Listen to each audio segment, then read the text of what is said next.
Hello and welcome back to my channel. I am officially 2 years locked. Locking my hair, as you've heard me say before, was the best hair decision that I've ever made for my hair. I was thinking for a while about what I wanted to say to commemorate being locked for 2 years. As you may notice, I haven't released a ton of videos about my locks in the past couple of months. And I think that's a good thing. Because my main goals for when I got locks was to make sure that they were low maintenance, they didn't run my life, and that I could live without really thinking about my hair a ton. And I've achieved that. And because of that, because I'm not doing a ton of styling, because I'm not trying to color my hair, because I'm not trying to do a bunch with my hair, there's just been a little less to talk about. And that was the goal. For example, I love this super simple top bun hairstyle. It just works for me. I'm not trying to do a bunch. So today what I want to do is do a little slideshow to kind of commemorate the different stages of my locks, how I got to the point that I'm at now where I do feel like my lock goals have been achieved. That's kind of what you want. You want to be your own lock goals, right?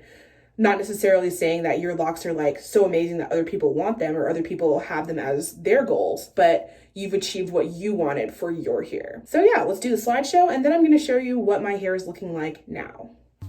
Back in the day, I almost always wore my hair in healthy 2-strand twists. Sometimes I did other styles, but not often. Then I started wearing my hair out all the time. It looked amazing, but meant more time and manipulation on my hair. I got frustrated and wanted easier, more socially admired 3C type curls, so I texlaxed my hair, and it was awful. Fragile, breaking, high-maintenance hair with way less volume.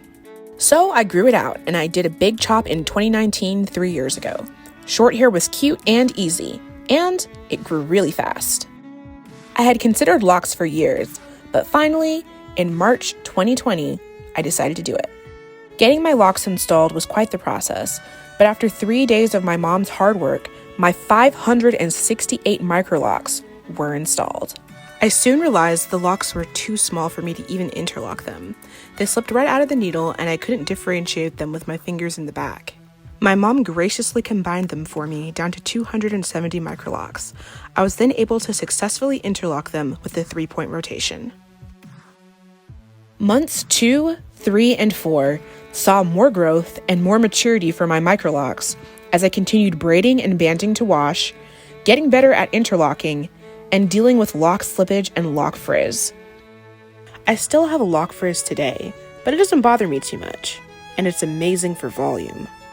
Months 5 and 6 had my locks losing even more of the loose natural hair feel, and I had some super cute braid outs after wash days. My hair got long enough to put it all up in one. I also went swimming with my locks for the first time with no issues. The freedom was amazing. Months 7 and 8, I had more growth and the grid was looking great. I also tried adding some of my leftover loose hair to a tiny lock in the front. It kind of worked, but then the lock was lumpy. I also had to trim a couple of locks where balls of hair were just collecting and hanging on by a hair. Months 9 through 11 were growth and texture. I had managed to get to a nice stable routine with my locks at this point. This included things like tea tree oil, rose water, and my trusty spray bottle. Updates and changes for my locks were slowing down. I started making booktube content around this time too. And then I was 1 year locked. What a huge achievement. I had a lot of great takeaways from the year, as well as the prediction that I would need to reincorporate oil into my routine as my locks matured. My prediction was correct. At this point, I had also switched to the 2-point rotation, which I still use today. 13 months locked was also a fun time to look back on how much my locks had grown. I also made my own DIY rose water. I was also starting to be really frustrated on how long interlocking took despite all the improvements I had made and shared. Months 14 and 15 were months of huge changes for my hair. I decided that I'd had enough of the 12-hour shift interlock sessions, and my mom graciously combined my locks for me, once again, to my current lock count of 135 locks. Initially, I was stressed about losing my high lock count, but I refocused on what my actual purpose for locks was, and I quickly came around on my perspective and loving my larger locks even more. Crocheting my locks after combining them really helped as well. Months 16 through 17 saw me reaping the benefits of my shorter interlocking times, as I was able to efficiently interlock on a road trip and have even lower maintenance hair in general. Months 18 through 21, I really thrived in trying out more styles. In September, I had fun with flat twisting my locks back into low ponytails and doing effortless high buns. In October, I enjoyed my locks down with a cat ear headband and in a pirate costume. In November, I did some more involved flat twist braid outs.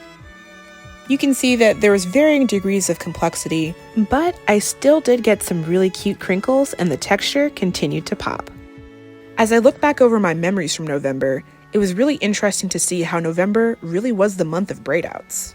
In December, I paired my locks with a cute elf costume complete with ears. My braid out skills from November also paid off, and I got some really nice crinkles. Months 22 and 23 were more smooth sailing. I wore more lock jewelry since I'd gotten some for Christmas. I loved and still love the simple small top bun or ponytail for a lovely everyday look. Also, length and texture. At 23 months, I was also able to get fancy with my locks at a formal event. Locks are for every occasion, y'all. Don't let anyone tell you otherwise. That brings us to my 2-year Locaversary. 2 full years locked. My hair is so much longer and healthier than those Texlax days years ago. I am so happy with the size, texture, length, and maintenance routine of my locks. I've been able to spread out my interlocking sessions more, wash my hair whenever I want to, and live my gorgeous locked life, which I intend to continue to do for years to come. All right, so that is my journey. It's really cool to look back and see where it started, kind of some of the things that I went through and how I got to where I'm at now. Of course, if you want to see more, I will have a link for my lock journey videos in the description, and you can check out more about how I got to where I am in that. So let's look at my hair now. And right now, I have not interlocked my hair for 7 weeks. This is the longest I've ever gone, but it's just a great example as my hair continues to mature, there's less day-to-day maintenance that I have to do. We'll see how I feel about the 7-week between interlocking thing after I interlock my hairs in a couple days. Like, is it gonna be way more work now because I waited so long? We'll see. I'll cross that bridge when I get to it. But I am really happy that my hair does seem to be needing less and less work as I continue on in the lock journey. So I don't do a ton with my hair, as I've said before. You can see I do not lay my edges. I did trim my hair recently, maybe a couple weeks ago, just because I was having like those hairs that really just hang off the edge, aren't getting into the lock. So the ones that are left, what I'll do, and I don't really see if I have any right now. Yeah, but usually I'll just, well, this one is kind of. So I'll just separate the hairs with varying degrees of success. Then I kind of like brush them back, kind of like back combing it. And then I take one here or maybe 2 and wrap it around the lock. So that wasn't the best example, but again, it kind of just goes to show you because there's not a ton like that. I did do some trimming. My locks have done some maturing. It's been a lot better. I'll go ahead and show you the sides. I love the texture. You can see there's some big size discrepancy between my locks. The locks in the front and the locks in the very back are smaller, but I think that makes sense based on the density of my hair and my hair strands. Those sections do have finer hairs, so it makes sense. Let's do this side. Again, the ends are just getting very nice, or have gotten very nice and round for the most part. Let's do the back. I'll go ahead and take this bun down so you can see my probably overgrown middle part.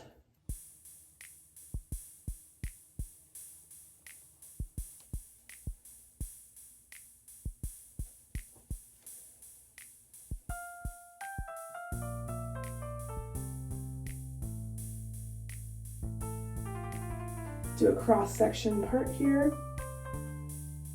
This too is probably pretty overgrown, and I don't want to bother the loose hairs too much, the loose natural hair, the new growth that has come in. Then a little shake.